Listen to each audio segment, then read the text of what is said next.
Olá, meus amores, boa tarde, sejam bem-vindos.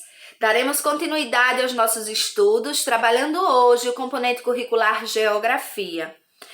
Em Geografia, nessa unidade, nós estamos estudando sobre as questões climáticas, tá? A princípio, compreendemos a diferença entre tempo e clima, depois compreendemos os tipos climáticos, vimos como fazer e como interpretar os climogramas, como fazer a leitura dos mesmos e interpretá-los. E daremos continuidade hoje falando sobre mudanças climáticas, a partir da página 146 do livro.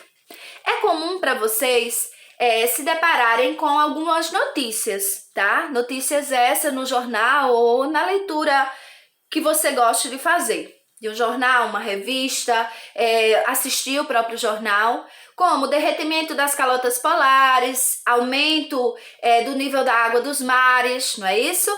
Aquecimento global, efeito estufa exagerado, até porque o efeito estufa de forma natural, ele é benéfico, ele precisa existir para manter a temperatura adequada do planeta, né, para a sobrevivência. Mas a partir do momento que ele é superaquecido, já não é uma normalidade. Então vamos lá. Na página 146 do livro de vocês já se deparam com um fenômeno natural chamado El Niño. Tá? O El Niño é um fenômeno que ele desencadeia as altas temperaturas. Vocês encontrarão no segundo parágrafo da página 146. El Niño é um fenômeno natural que se caracteriza pelo aquecimento anormal das águas no Oceano Pacífico, nas proximidades da costa oeste da América do Sul. Aí o aumento das temperaturas do oceano provoca mudanças na circulação dos ventos e nas massas de ar.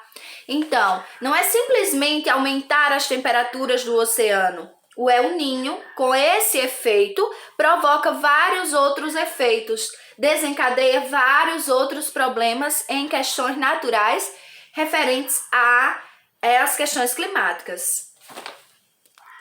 Então, nas reportagens diz assim: outono chega, mas calor deve continuar em Goiás, né? Efeitos do El Niño mantém temperaturas acima de 30 graus, segundo o Instituto. Meteorologia afirma que o tempo começa a esfriar a partir de maio no estado, né? A outra reportagem: pior cheia em 20 anos deixa 160 mil sem casas no Brasil, 150 mil pessoas desabrigadas, não é isso? As cheias. Então, as cheias são também fenômenos relacionados à temperatura, as altas temperaturas dos oceanos, o nível das águas dos mares, derretimento das calotas polares, todos esses são efeitos das mudanças climáticas. Essas mudanças climáticas, elas tanto trazem efeitos de forma natural, né, consequências de forma para a própria natureza, como consequências sociais e econômicas, certo? O El Niño é um desses fenômenos que traz consequências tanto sociais como econômicas. Então vamos lá. Como dito anteriormente, o efeito estufa ele é essencial para a sobrevivência, para a existência de vida.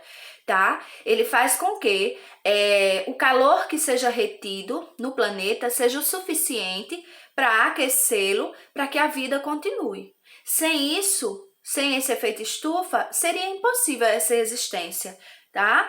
Então, só que algumas práticas humanas, como a emissão de tantos gases poluentes na atmosfera, vem alterando esse efeito estufa, tá? Vem alterando esses gases, promovendo a grande aceleração do efeito estufa. E com isso, o que é que acontece? É como se o planeta fosse uma panela de pressão que fosse se superaquecendo. Nos lugares onde esses gases poluentes existem em grande quantidade, essa temperatura ela ganha uma grande potencialidade. Essas mudanças são potencializadas. Na página 152 do livro de vocês encontram uma das maiores interferências do ser humano na natureza é a construção de cidades, pois elas alteram completamente a ocupação do solo e, como veremos, provocam alteração no clima também. São as famosas ilhas de calor. O que é que acontece? Quando uma cidade é construída, mas o solo consegue respirar porque ele não é pavimentado, por exemplo, né? Então há um controle maior dessa situação. Porém, as cidades hoje, em sua grande maioria, quando são construídas, elas são pavimentadas. Então, a presença de casas, pistas, solos asfaltados, não é isso? Ou seja, constroem a pavimentação, fazem a pavimentação dessa cidade, retirada de árvores, não é isso? Que é a vegetação. O que é que acontece? Um aglomerado de residências, de prédios, fechando essa ventilação. O solo pavimentado. Não é isso? O que é que vai acontecer com a temperatura dessa cidade? Então, usem a imaginação de vocês aí, para poder seguir com essa situação, né? Imaginando, pensando o que é que acontece nessas cidades que são super pavimentadas. Nós moramos em uma cidade de pequeno porte, certo? Então, até existe esse efeito, mas não é visto com tanta potencialidade por todos nós. Mas, se morarmos em cidades mais desenvolvidas, em que essa construção fez com que esse solo fosse recoberto de uma forma que não há uma ventilação, não há uma respiração desse solo, certo? Fecha-se, superaquece, formando essas ilhas de calor. Sem contar que a maioria das cidades hoje, quando são desenvolvidas, uma das primeiras elementos que somem dessa paisagem são os elementos naturais, são as árvores, são as plantas, né, que são retiradas para dar espaço para novas construções. Então, fica difícil haver uma temperatura ideal quando nem sequer arborização temos. Na página 154 do livro de vocês encontrarão uma ilustração que representa uma inversão térmica, certo? O que é que acontece? Essa inversão térmica é um desses efeitos, né, que acontecem devido a essas alterações climáticas. Observem na imagem que com a inversão térmica, né, o ar frio fica na parte mais próxima das cidades, o ar quente em meio, não é isso? A nossa atmosfera, e o ar frio mais acima, ok? Ar frio, ar quente, ar frio. Sem inversão térmica, o que é que acontece? Ar quente, certo? Ar frio no meio e ar mais frio na parte superior. Então, quando as inversões acontecem em áreas onde o ar não está poluído, elas não provocam nenhuma consequência prejudicial para a população.